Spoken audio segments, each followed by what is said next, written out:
Hello, fellow PLB classmates. We hope all of you have been doing great during this strange time.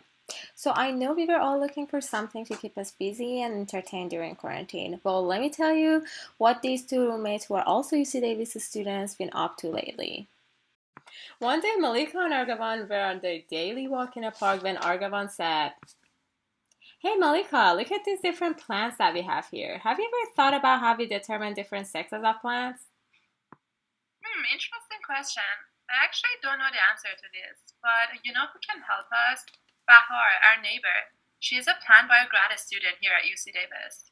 Oh, yeah, you're right. Let's go ask her. Hey Bahar, we have a question regarding plants. Sure, what's that? Agamon and I want to know how plants' different sexes are determined. Okay, let me start with this. So, sex determination systems in plants have evolved many times from hermaphroditic ancestors, including monoecious plants, and sex chromosome systems have arisen several times in flowering plant evolution. Sex determination is as important for the fitness of plants as it is for animals, and plants show an alternation of generation between sporophytic and gametophytic phases, either of which may take control of sex determination.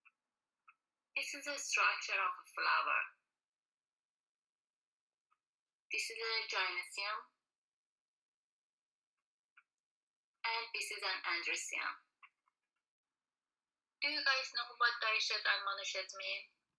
So basically, if a species has unisexual flowers, that is, all the flowers in the species are either male or female, then there are two possible conditions that can exist. They can be either monoecious or they can be dioecious. Sometimes it happens that on individual plants of a species, we only find staminate flowers or we only find pistillate flowers. Commonly, staminate flowers are referred to as male plants and the pistillate flowers are referred to as female plants. So species like that, where an individual plant has only one sex of the flower, are referred to as dioecious species. So dioecious means two houses. So there are two separate plants on which you find staminate and pistillate flowers.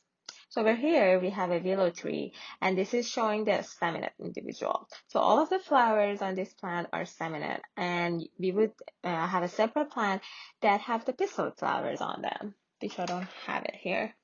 So there are plants that have their staminate and pistillate flowers on the same individual. So these plants are said to be monoecious, meaning one house. For example, in the walnut trees that I'm showing you in here, we have the staminate flowers in these dangling catkins. These are the male flowers. And then we have the pistillate flowers that are on the tip of the branches, and they will eventually develop to knots. So we call those pistillate flowers. Yes, you are completely right.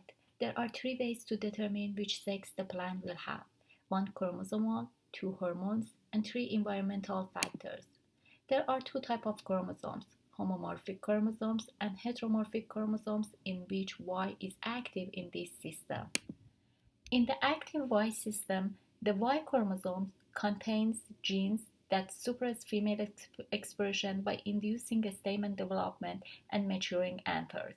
The X chromosome contains factors that suppress male expression, which is known as the masculinization effect. The homogamethic female have two X chromosomes, while heterogamethic males have an X and a Y. Plants can have a balance between X chromosome and autosomes. In female flowers, the X and autosome ratio is equal to or larger than 1. In male flowers, the ratio is equal to or less than half. If the ratio is between these two numbers, the plant is known to be hermaphroditic. So these plants have both male and female organs on the same plant. Some plants actually don't have sex chromosomes present. Instead, they have three genes control sex expression: A, B1, and B2. To be a male, it must contain one dominant A and one dominant B. To be a female, it must contain either dominant A or one of the two dominant Bs. So now I'm gonna talk about hormones. Wait, Bahar. I actually think I know how hormones would work here.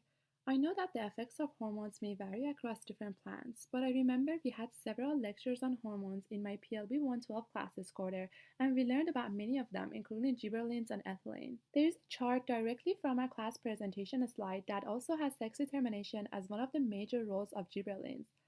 Gibberellins are hormones that control many aspects of plant development, including flowering. I have learned a few things about maize, which is a monoecious plant. Sex determination in maize is a complex process involving an interplay between genetic determinants, the environment, and hormones.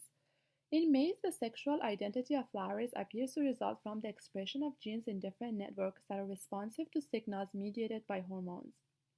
What I have also learned before is that tassel represents the male flower on a corn plant, while the ear shoots represent the female flowers. Unisexuality of flowers is achieved by the process of selective arrest and abortion of the inappropriate organ primordia. In maize, the formation of unisexual flowers results in the abortion of pistil primordia in the tassel and the secondary florets of the ear, mediated by programmed cell death, also known as PCD, and the arrest of stamen primordia in ear spikelets, which involves repression of the cell cycle. So, gibberellins play a vital role in the stamen abortion process and the feminization of floral tissues. So, how this has an impact is that gibberellic acid arrests the stamen development in the ear, and high levels of gibberellic acid in developing pistils can arrest a stamen development, and low levels of this can cause in pistil primordia arrest, which means then it can facilitate stamen development. We also talked a lot about ethylene in my plant bio class this quarter. Through many different studies, researchers have been able to explain ethylene promotion of female flower by ethylene inhibition of stamen development. Ethylene helps with the development of pistil primordia and arrests stamen primordia, which helps induce female flowers. Cucumber is one of the best studied monoecious plant systems. Ethylene is involved in selective promotion of female flower development in cucumber, and sex determination in these plants seems to be determined by the selective arrest of the stamen primordia. I have also found out that research has shown evidence suggesting a link between ethylene signaling and primordial anther-specific DNA damage in female flowers. I think I know the environmental factors for the sex determination. So temperature, photoperiod, light availability, nutrient concentration, pH, water availability, trauma, and parasite effects, among others, have been described as major determinants of sex in organisms subject to environmental sex determination. A general trend in these organisms is that individuals under conditions favorable to growth, like high light, water, or nutrient availability, tend to develop as females. Whereas individuals under unfavorable conditions, such as limited growth resources, parasites, physical injuries, dry soils, and high temperatures, so basically under stressful environments, tend to develop as males. There are some exceptions. For example, in mosses, we would see females under stressful conditions rather than males. I just said that we usually see males when we don't have enough water or when the temperature is too high, but in mosses, it's different. It's the opposite way. We would see females rather than males, which is really interesting. So the last thing I want to talk about is the effect of temperature and daylight on plants. So temperature and daylight have effects on some hormones in plants, and just like Malika said, hormones can affect the sex determination in plants. For example, in maize, short days and low night temperature increase the level of gibberellin, which promotes females. And then long days and high night temperature decrease the level of gibberellin, which promote males. You guys collide. Now let's see what Oscar, who is a PhD student in UC Davis, says. I'm a fourth year graduate student in plant biology. These guys are trees.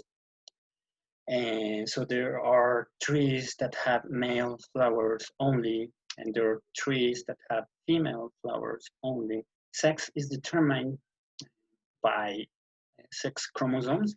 So what happens is that the female trees have a gene that encodes for a transcription factor that suppresses the development of the stamens. So the flowers have only carpels. Or in the male trees, there's a gene in the Y chromosome, and this gene encodes for a small RNA, and these small RNA suppresses the gene that in turn suppresses the stamen development, so that the flower has stamens.